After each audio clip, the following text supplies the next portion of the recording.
결과적으로는 이런 그 기업 집단의 어떤 그 사업 같은 걸 어렵게 만드는 이제 그런 규제들이 계속 들어오는 하나의 통로가 될 네, 가능성이 한 있다. 통로 하나. 네, 안녕하십니까. 안녕하십니까. 또 하는 거예요? 네. 예, 권나온 미세진의 그 경제 이야기 두 번째 코너입니다. 이제 오늘은, 저희가 그 오늘의 이제 주제는 그 공정경제 3법, 남은 이야기, 뭐 그걸 공정경제 3법이라고 부르는 것 자체를 싫어하시는 분들도 있는데요. 아무튼 이제 그 남은 이야기로 잡았습니다. 이제 왜 남은 이야기냐면, 이게 이미 통과가 됐어요. 네네, 이미 통과가 됐고요. 이미 통과가 됐어요. 그 다음에 또 이 경사연에서 저희 이 코너가 시작하기 전에 사실은 민세진 교수님하고 또 그 최승재 변호사님이라는 분하고 그 두 분 전문가를 모시고 이 얘기를 이제 충분히 이미 나눴습니다. 그래서 이제 관심 있는 분들은 그 영상을 한번 찾아보시면 좋으실 것 같고요. 그때 이제 못했던 얘기들, 아무래도 이제 저희가 주로 하는 거하고 좀 관련된 것들이라서 오늘 첫 시간이니까 이제 저희 그런 얘기들을 하는 시간으로 이제 잡아봤습니다. 네. 네. 그러기 전에 지금 이제 제작진의 요청으로. 네. 제작진의 요청으로. 네. 예, 사실 이런 거 되게 힘들잖아요. 저희 네. 지금 되게 말하기도 정신 없는데 댓글 보고 뭐 네, 이렇게 네. 예, 그러기가 쉽지 않기는 한데 좀 연습이 필요하다는 생각이 듭니다. 그래서 저희가 지금 서툴르더라도 조금 양해를 부탁을 드리고요. 근데 지금 되게 묵직한 질문을 해주신 분이 계셔가지고 예, 화폐 타락을 안 시키는 방법이 있겠느냐라는 질문을 해주셨어요. 그래서 제가 딱 첫 번째 든 생각이 뭐냐면 저는 미시경제학자고요. 약간 책임을 떠넘기는 그거는 거시하는 분한테 물어보셔야 되는데 저희가 지금 둘 다 미시 예. 약간 이렇게 빠져나가야 되나 뭐 이런 생각을 했습니다. 근데 사실 이런 부분은 이런 때 좋은 방법은 앞으로 그 거시경제학자를 모셔서 화폐를 타락하지 않는 방법에 대해서 이제 꼭 저희가 그런 기회를 만들겠습니다. 찰떡 같은 빠져나감 이런 시연을 해주셨습니다. 사실 근데 그런 부분은 있어요. 저도 이제 집안 살림 하지만 그러니까 인플레이션이 그렇게 와닿지 않는데 이거 화폐 타락이라고까지 얘기할 수 있냐 그런 또 지적도 해주셨거든요. 그래서 근데 이제 저는 사실 무슨 생각을 하냐면 아마 올해가 저걸 거예요. 그 물가지수 베스킷 그러니까 물가지수 선정에 포함되는 항목들 변동시키는 아마 조정하는 5년에 한 번씩 하거든요. 그게 이제 올해일 텐데 이제 매년 5년마다 그래서 이 이슈들이 이건 왜 빠졌냐, 쟤는 빠져도 되냐, 뭐 얘는 왜 들어갔냐 이런 얘기들을 하는데 제가 이제 물가지수 이렇게 가끔씩 그 5년에 한 번씩 이슈됐을 때 이렇게 보면 공공요금이 차지하는 비중이 굉장히 높아지더라고요. 근데 아시다시피 공공요금은 나라가 이렇게 묶어두고 있잖아요. 그래서 사실 지수로 나타나는 물가는 그렇게 높아지지 않을 가능성이 올해도 높지 않을까라는 생각이 들더라고요. 사실 이게 굉장히 복잡한 이슈라서 뭐 잠깐 얘기하기에는 뭐 이게 전 세계적으로 인플레이션이 그 돈을 그렇게 많이 풀었는데도 인플레이션이 잘 안 일어나고 있죠. 그 원인에 대해서 사실 규명된 거는 그렇게 여러 가지 뭐 가설이 있지만 원인이 이제 규명되지 않았습니다. 그리고 언제든지 인플레이션이 다시 돌아올 수 있어요. 왜냐하면 이게 현상적으로 안 나타나고 있을 뿐이지 우리가 안 나타날 수 있는 이유를 완벽하게 설명한 건 아니거든요. 그러니까 그리고 또 주부들 입장에서는 무슨 소리냐, 체감 물가는 이렇게 떴는데 지수가 그렇죠. 이상하다. 지수가 이상한 부분도 분명히 있고요. 하여튼 그 얘기를 하자면 굉장히 복잡한 부분들이 많은데 꼭 약속드리는 거는 이 부분에 대해서 저희가 심도 있는 토론을 나중에 하도록 하겠습니다. 신임 통계청장님 언제? 아이고. 이거 우리 잘 돼서 바쁘셔서 우리 TV가 잘 된 다음에 그러면 모실 수 있도록 그런 생각도 해봤습니다. 자, 그래서 우리 이제 그 공정경제 3법 남은 이야기들 할 텐데 제가 먼저 준비를 했거든요. 그래서 화면을 화면 나와 있습니다. 이미 나와 있군요. 나와 있네요. 자, 금융복합기업집단감독법 제정입니다. 제가 지금 시작부터 이름이 너무 복잡해요. 말을 버벅거리는 이유가 뭐냐면요. 법이 통과가 되면서 그 전까지 쓰던 말을 안 쓰고 지금 금융복합기업집단감독법이라고 하고 이름이 바뀌었어요. 그래서 사실은 이제 말 자체가 좀 복잡해진 부분은 있는데 그 전에 많이 쓰던 표현은 복합금융그룹입니다. 근데 이제 아마 그룹이라는 말을 법명이니까 우리말로 바꿔서 기업 영어다. 집단이 들어간 것 같고요. 그다음에 아까도 잠깐 그런 말씀 드렸지만 이게 이렇게 계속 바꾸고 싶어 하시더라고요. 예전 거랑 다른 거다라고 하는 인상을 좀 심어주고 싶으신가 봐요. 그럼 그래서 별도의 법이 생긴 거죠? 재정법입니다. 네. 그래서 재정법이고 이제 복합금융그룹이라고 많이 쓰던 걸 앞에는 순서를 바꾸고 금융복합으로 바꾸고 그다음에 그룹은 기업 집단으로 바꿔서 그렇게 들어간 것 같아요. 그래서 재정안에 포함된 내용은 크게 세 가지라고 볼 수가 있는데요. 자산 5조 원 이상 금융복합 기업 집단을 일단 지정을 하고요. 그 지정된 금융복합 말이 저한테도 안 붙네요. 금융복합 기업 집단들에 대해서 건전성을 추가적으로 관리하는 방안이 들어갔습니다. 그다음에 그런 그 금융 그룹들을 어떻게 감독하고 개선 조치를 내릴 건지에 대한 내용이 들어갔죠. 이게 우리가 이제 공정경제 3법이라고 그러면은 이제 상법, 그다음에 공정거래법, 그리고 지금 이 법인 거죠. 법이 포함이 됐죠. 그래서 사실 이 공정경제 3법 얘기를 하실 때 개정으로 퉁칠 수가 없었던 게 얘가 재정이었거든요. 그래서 이 뒤에 표현이 막 재개정이라고 했다가 뭐 개정이라고 그냥 쉽게 쓰신 분도 있고 하여튼 좀 복잡했어요. 근데 상대적으로는 관심을 덜 끄는 것 같기도 해요. 덜 끌었어요. 왜 덜 끌었는지 저도 이제 생각을 해보면 일단 대상 기업 집단이 6개밖에 안 됩니다. 6개요. 예. 네. 자산 5조 원이면 꽤 많을 것 같기도 한데. 근데 이제 이게 않네요. 요건들이 있거든요. 그래서 이제 제가 안 그래도 네, 요건들을 설명을 드리려고 합니다.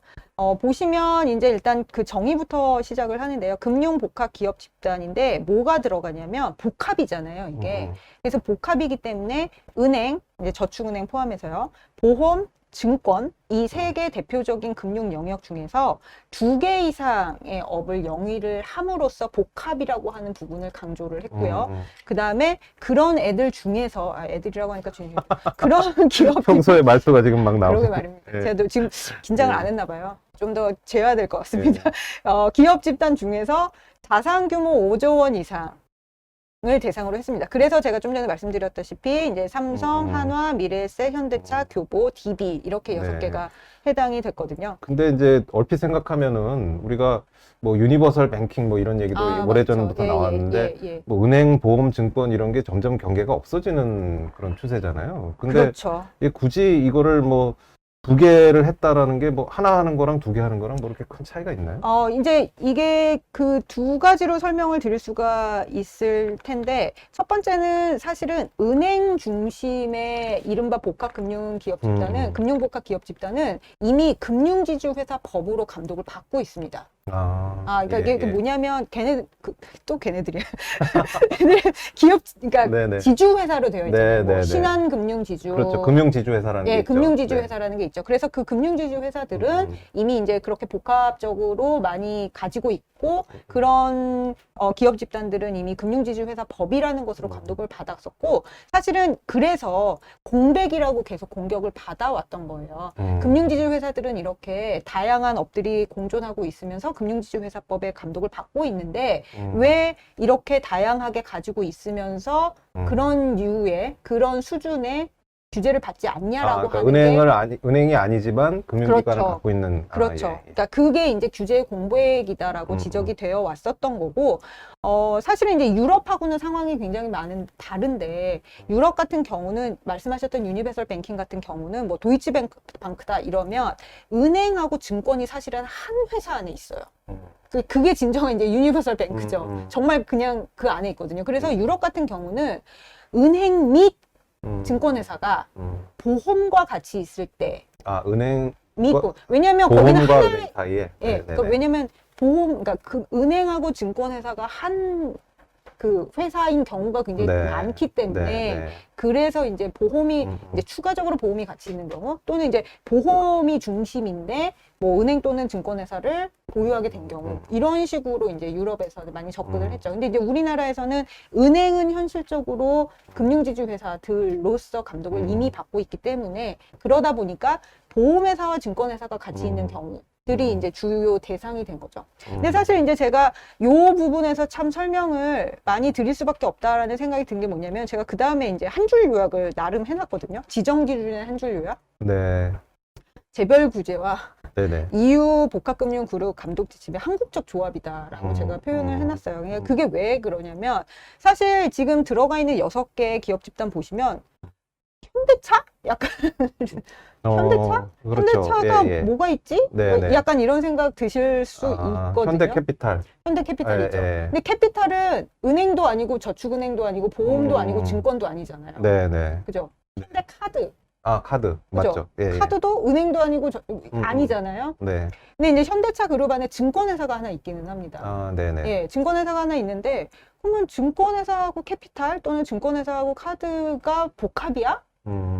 이게 이제 제가 그 한국적 조합이라고 하는 게 근데 그 두 가지가 있는데 보험, 증권, 보험, 주로 이제 보험하고 은행하고의 이제 그런 것 같은데, 맞습니다. 보험 쪽도 나름 규제를 받고 있는데, 맞아요. 이게 두 개를 같이 있기 때문에 뭐 또 별다른 규제가 필요한가라는 게 첫 번째 질문이고요. 그 다음 두 번째는 이게 유럽을 따라간 것 같은데, 유럽은 이런 걸 왜 하려고 했나. 미국 같은 데는 없다는 거잖아요. 정말 네. 깊이 있는 핵심 질문을 들어오셨는데 네. 제가 지금 들으면서 걱정되는 게 뭐냐면 요즘은 질문을 복수로 받으면 죄송해요. 첫 번째 답하다가 맞아요. 예. 저도 잊어버릴지도 몰라요. 네네. 그죠? 네. 그래서 일단 정신줄 네네. 바짝하고 저한테 상기를 예. 시켜주셔야 돼요. 이제 네. 첫 번째는 이제 뭐냐면 말씀하신 것처럼 개별적인 금융회사들의 감독은 당연히 이미 있고요. 그다음에 동종 그룹에 대한 감독도 있습니다. 그러니까 이제 보험 회사들이 몇 개가 있을 때 또는 뭐 증권회사 사실 우리나라에 그렇게 사례가 많지는 않습니다만 이제 보험은 그런 경우가 있거든요. 네. 이제 생명보험회사가 있고 손해보험회사가 같이 있는 경우들은 있기 때문에 그런 그 동종 그룹에 대한 감독은 지금 추가적으로 들어와 있고요. 그래서 그럼 달리 있는 경우 추가적으로 뭐가 필요하냐라고 하는 모티베이션은 사실은 글로벌 금융위기가 굉장히 컸어요. 2008년 금융위기. 예, 맞습니다. 예. 근데 이제 문제는 그 전에도 사실 유럽 같은 경우 아니면 더 크게 보면은 이제 90년대에 이미 이런 논의들이 진행이 되고 있다가 EU에서 2002년도에 복합금융그룹에 대한 보완적 감독 지침이 나오게 되거든요. 그건 사실은 금융위기보다는 훨씬 더 전의 이슈이기는 하죠. 근데 이제 그 90년대의 상황은 뭐냐면 굉장히 많이 복합들이 생긴 거예요. 근데 이제 복합들이 생긴 이유를 따지고 보면은 생존을 위한 몸부림이거든요. 유럽 같은 경우도 그렇고 이제 미국도 뒤따라가게 되는데 이제 그 생존에 대한 위한 몸부림으로 막 이렇게 결합하게 되니까 감독 당국 입장에선 당황스러운 거예요. 우리가 전통적으로 개별도 보고 있었고 동종까지도 봤는데 이렇게 합쳐지면 뭔가 추가적인 이슈가 발생하지 않을까라고 되게 와치를 하고 있다가 뭔가 그래도 뭔가 이렇게 보완적 감독 정도로 쓱 들어왔는데 2008년에 이제 뻥 하고 터지면서 이거 봐 뭔가 이슈가 있어 막 이러면서 근데 사실 제가 보기에는 금융위기가 이제 미국에서 그렇게 시작됐을 때의 원인이라든지 그런 걸 봤을 때 이걸 제대로 안 했다고 시작된 거는 결코 아니기는 하지만 네. 그렇지만은 감독 당국이라는 게 원래 그렇잖아요. 뭐든 네, 해야 네, 되잖아요. 네. 이슈가 터지면. 그래서 이제 그렇게 들어온 부분이 분명 있고요. 네. 우리나라는 보면은 사실 그 경제 규모가 세계 12위권인데 그런 거에 비해서는 사실 상당 기간 동안 안 따라가고 있었고 우리나라도 사실 논의는 계속하고 있었어요. 네네. 2000년대부터도 논의는 계속하고 있었는데 사실 전 정권에서도 이게 거의 될 것처럼 됐었고 네. 그러다가 이제 이번 정권 들어서 본격적으로 논의가 이제 진행이 됐고 결국은 네. 법 통과까지 된 거죠. 네. 그래서 제가 같이 답변을 네네. 드린 거 같이 맞죠? 답변해 주셨네요. 네. 예, 예. 그래서 그렇게 된 것 같고요. 질문이 더 있는데 일단 좀 말씀하시고. 네, 그래서 예, 사실 질문하신 내용이 2개 이상 업종 영위가 왜 중요한가라고 했을 때 이제 제가 그 답도 그래서 졸지에 하게 됐습니다. 이제 이미 있었는데 네네. 결합이 되면 뭔가 추가적인 위험이 뭔가 있지 있지 않을까. 않을까라고 네. 하는 근데 부분이죠. 사실 제가 드리고 싶었던 질문은 그 뭔가가 뭔지 아냐 이런 게 질문인데. 그래서 제일 중요한 내용은 뭐냐면 이제 다음의 내용이기도 합니다만 자본을 더 쌓으라는 거예요. 그러니까 알 수 없는 위험이 도사리고 있으니 위험을 대비해서 자본을 더 쌓아라 근데 라고 하는 게 각자 있을 때의 그 자본보다 두 개가 있으면은 그 자본의 합보다 더 많이 쌓아야 된다는 지금 말씀이신 건가요?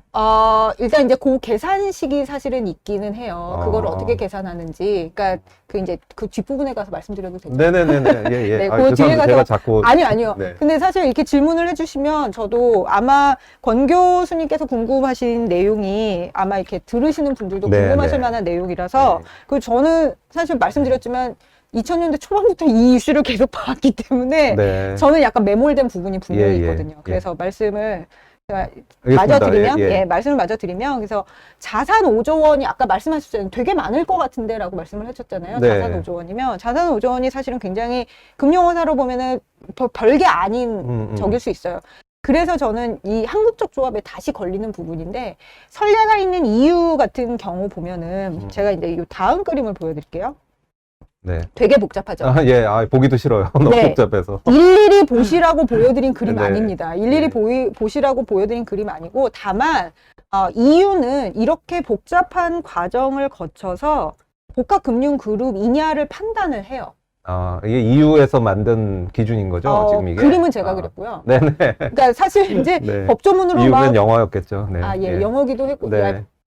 프랑스어, 프랑스어인가요? 네네네. 하여튼 예, 그 각국 맞습니다. 언어로 네. 다 나오는데, 근데 이제 뭐 몇 조 이렇게 쭉 있는 조문들을 제가 나름의 순서대로 재구성을 한 거죠. 네. 예, 그래서 제가 나름 자랑스러워하는 그림이기는 합니다. 제가 굉장히 머리 쥐어뜯으면서 원래 글로 돼 있는 걸 순서대로 만드신 거예요? 글로 돼 있는 아, 거를 예. 그래서 머리 애쓰셨습니다. 쥐어뜯으면서 네. 만들었는데 굉장히 복잡합니다. 근데 이제 사실 여기서 제가 드리려고 했던 부분은 뭐냐면 제일 아래 이제 복합금융그룹 바로 위에 있는 내용이 뭐냐면 가장 작은 금융 영역의 자산 총액이 60억 유로를 초과하는가거든요. 네. 이게 제일 마지막에 있는 조건인 거예요. EU에서도 60억 유로면 얼마쯤 되는 건가요? 7조 원 정도. 아, 그러니까 7조 7조 원이 넘죠. 예, 7조 8조 정도 1,300원 정도 되잖아요. 예, 거의. 그래서 이제 예, 예. 앞으로 넘어가서 보시면 네. 우리나라는 제일 작은 영역, 그러니까 예를 들어서 뭐 보험이 5조 원, 뭐 증권이 5조 원 이런 게 아니라 합쳐서 5조 원이거든요. 아, 그러니까 굉장히 이게 낮아요.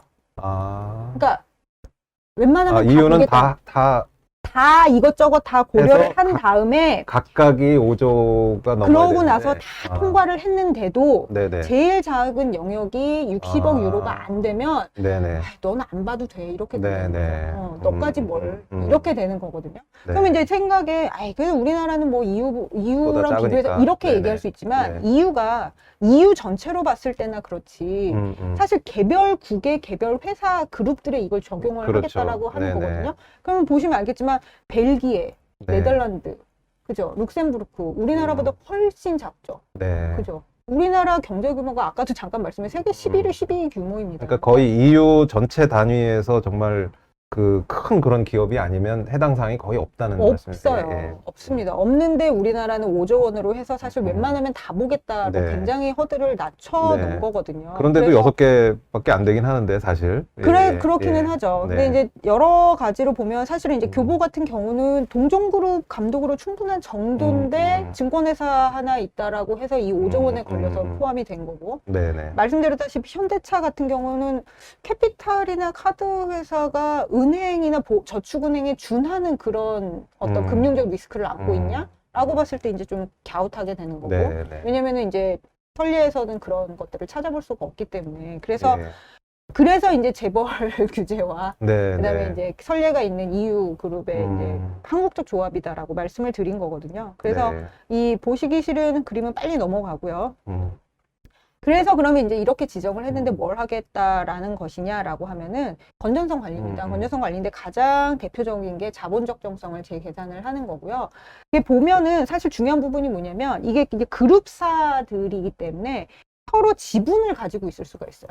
네. 그러면은 이제 그 얘기는 뭐냐면 A 금융회사가 B 금융회사의 지분을 소유하고 있으면 B 금융회사 입장에서는 이게 자본인데 그룹 전체로 보면 이게 진짜 자본이냐?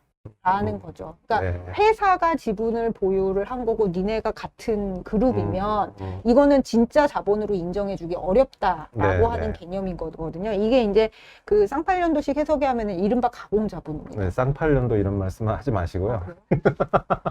죄송합니다. 네네. 아닙니다. 네, 네네. 네, 괜히 네. 어감이 좀 안 좋아서요. 네네. 오래된 개념으로 하면 이제 네네. 이른바 가공자본이고요. 네. 그래서 이제 그렇게 가공 자본들을 빼고 자본을 다시 보자는 거예요. 너희가 진짜 보유한 자본이 얼마냐라고 하는 거를 보자는 거고요. 그렇게 하면 이제 그룹사들 간에 서로 가지고 있는 지분은 빼고 네. 정말 가지고 있는 보유 자본이 얼마냐라고 네. 하는 걸 보자는 거고. 네. 근데 이제 각 금융회사들한테 요구되는 자본이 있잖아요. 규제상. 그러면 그런 것들을 합쳐서 봤을 때 네. 보유 자본을 요구 네. 자본 대비로 봤을 때 충분히 가지고 있냐로 접근을 하자라는 게 가장 중요한 내용입니다. 자본 적정성을 재계산을 하는 게. 네. 근데 이제 그렇게 해서 우리나라는 이제 비율로 하자라고 지금 법으로 되고 있는 건데, 사실 저는 이 부분도 좀 지적을 하고 싶었던 게, 이유는 그냥 빼요. 보유 자본에서 요구되는 자본을 뺍니다. 그래서 더하기면 플러스면 오케이고 마이너스면 안 된다. 요런 정도의 접근이거든요. 규제 자체는 비슷한 목적을 갖고 있지만 네. 그 적용 방식에 있어서 다르죠. 다르다는 거죠. 다른데 예. 그게 왜 다른 게 중요하다라고 저는 생각을 하냐면, 더하기 빼기면 되게 간단해요. 그리고 대부분 더하기일 거거든요. 플러스인 상태니까 당연히 거기 있겠죠. 그 지경까지 가면 안 되는 거잖아요. 네네. 마이너스까지. 0에 접근해도 사실은 안 되는 건데. 근데 우리나라는 이거를 비율로 제시를 한 거예요. 그럼 비율로 제시하면 숫자가 크고 작고에 대한 판단이 들어가게 돼요. 네. 200%면 좋은 거고, 네, 100%면, 네, 네. 물론 이제 100%를 기준으로 제시를 하긴 했습니다만, 그러면 분수로 했을 때 1보다 큰 거 하고, 빼기로 했을 때 플러스인 거는 개념이 같으니까 문제가 없는 거 아니냐라고 얘기를 할 수도 있지만, 사실은 이제 100%냐, 150%냐, 200%냐에 따라서 분명히 경영 개선 조치도 달라질 거고, 네. 그렇게 될 거거든요. 그래서 이게 상당히 강도 높게 들어오는 거고, 네. 그런 숫자적인 판단이 플러스가 되기 때문에 저는 사실 이 부분도 좀 불만이기는 했어요. 네. 근데 이제 그렇게 해서 들어오고 거기에 이제 금융위에 보고하게 되는, 그 다음에 그에 따라서 이제 경영 개선 조치 같은 것들도 들어오고, 그 다음에 이제 또 사실 그룹 내부적으로는 중요한 게 대표회사가 생깁니다. 대표회사가 생겨서 대표회사가 뭔가 책임감을 가지고서는 계열 금융회사들이 같은 그룹사에 있는 그룹 회사들이 위험 관리가 잘 되고 있는지를 총괄적으로 봐야 되는 책임을 지게 돼요. 근데 이제 그룹 내부적으로는 그래서 누가 책임 회사가 될 거고, 양날의 검이죠. 한편으로는 거기는 네. 이제 조직도 더 커져야 되고 인력도 더 필요하고 하니까 그게 좋을 수도 있지만, 한편으로는 또 책임을 져야 된다는 면에서 네. 부담스러울 수도 있고, 내부적으로는 아마 그런 이슈가 있을 네, 것이라고 네, 네. 생각을 합니다. 네. 내부 통제 체제도 마련을 해야 되고 그런 네. 부분이 있죠. 근데 이제 그럼에도 불구하고 법이 만들어졌는데 불안 요인은 없느냐라고 봤을 때, 첫 번째는 저는 사실 이제 법만 보면 법이 되게 원칙적이에요. 네네. 그러니까 그 얘기는 뭐냐면, 사실은 금융 관련법이 다 그렇기는 한데 감독 규정으로 다 빠져 있습니다. 그거는 이제 국회 통과도 필요 없고 뭐 그런 거죠. 네네. 근데 이제 그걸 그렇게 이 법의 잠재적인 위력을 생각을 할 때 이 모든 디테일들이 감독 규정으로 다 내려와 있는 게 우리나라 뭐 전형적인 방식인데. 네네네. 이제 예. 거기에 대한 불안감. 왜냐면 법이 제정되는 당시에도 그래서 실질적으로 건전성 규제를 어떤 계산식으로 계산할 거냐라고 하는 게 명확하게 공개가 안 됐어요. 그러니까 이제 법 자체는 원칙적으로 좋은 의도가 그렇죠. 나와 있는데, 예. 실제로 이게 그 규제가 되는 과정에서는 어떤 잣대를 주고, 정확하게 어떻게 될지. 그게 아주 객관적이지도 않은 잣대로 이게 막 휘둘릴 수도 맞습니다. 있다, 이 그런 말씀이신 걱정이 거죠? 있고요. 네네. 사실은 법 자체는 해야 되는 부분이 있었어요. 뭐냐면 이제 IMF에서 5년이나 6년에 한 번씩 그 회원사들을 돌아다니면서 점검을 하는 게 있거든요. 금융 시스템을 점검하고 그거를 이제 G20에 보고하고 이런 것 때문에. 근데 이제 작년도에 우리나라가 결과가 나왔을 때 이 복합금융그룹에 대한 감독이 미비하다라고 하는 이미 판단이 나왔기 때문에 법은 사실 만들어야 되는 좀 시급성이 있었고요. 그래서 법이 만든 거는 좋은데, 이게 이제 그 디테일들이 다 감독 규정으로 내려가 있는 게 그래도 최소한의 뭐 이런 골자고 이런 취지고라고 하는 게 조금 더 명확하게 법 조문 수준으로 올라와 있었어야 되는 게 네네네. 아닌가라고 하는 이제 아쉬움이 있고요.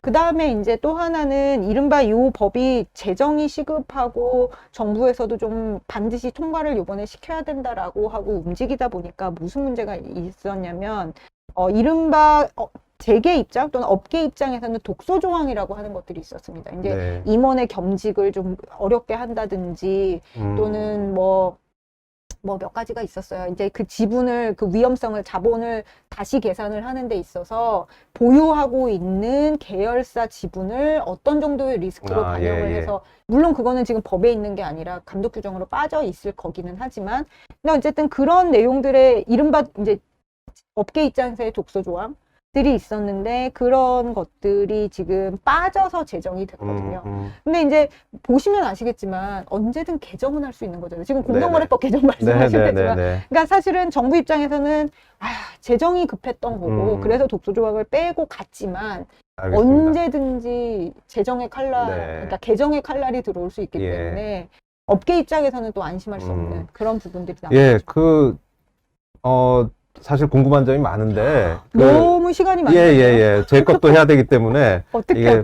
그냥 한마디로 정리를 좀 해보겠습니다. 이게 저는, 사실 여전히 잘 모르겠어요. 이게 뭐 아마 듣고 계신 분들도 이게 복잡하고 저한테 아주 피부로 와닿는 것도 아니고. 맞습니다. 피부를 어떻게 보면은 그 내용도 그냥 원칙적으로 좀 뭐 이런 복잡해지니까 좀 건전하게 이제 좀 감독을 받아야 된다라는 거니까 그 의도는 좋은데, 사실은 그 안에 보면은 결과적으로는 자의적인 규제가 이제 생길 가능성이 있고, 그러면서 다른 뭐 상법이나 공정거래법에도 비슷한 내용들이 많지만 결과적으로는 이런 그 기업 집단의 어떤 그 사업 같은 걸 어렵게 만드는 이제 그런 규제들이 계속 들어오는 하나의 통로가 될 가능성이 한 통로 있다. 하나가 더 생긴 거죠. 네네네. 그렇게 이제 정리를 한번 해보겠습니다. 네. 뭐 나중에 혹시 뭐 관심이 더 생기면 이 부분의 전문가시니까 더 여쭤보도록 하겠습니다. 예, 공정거래법 빨리 넘어가죠. 네. 예. 뭐 오늘은 예. 이 부분에 대해서는 이 정도로 하도록 네, 하겠습니다. 네.